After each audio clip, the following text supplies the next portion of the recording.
தலைமைச் செயலகத்துக்கே வந்து பாமக நிறுவனர் ராமதாஸ் முதலமைச்சரை சந்திச்சது அரசு ரீதியா மட்டும் இல்லையா.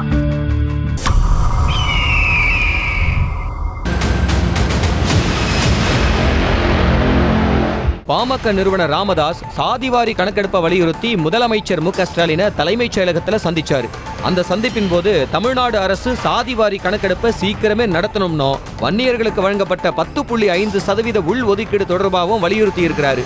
சட்டமன்றத்தில் திமுகவை பெருசா விமர்சிக்காமையே பாமக எம்எல்ஏக்கள் இருக்கிறது தொடர்ற நிலையில ராமதாஸ் சந்திப்புல கோரிக்கைகள் மட்டுமில்லாம அரசியல் பேச்சுகளும் இடம்பெற்று இருந்திருக்கு. நாடாளுமன்ற தேர்தல் தொடர்பாகவும் கூட்டணியில எடுக்கப்பட்டிருக்கிற முடிவுகள் தொடர்பாகவும் 2 பேரும் பேசினதா சொல்லப்படுது.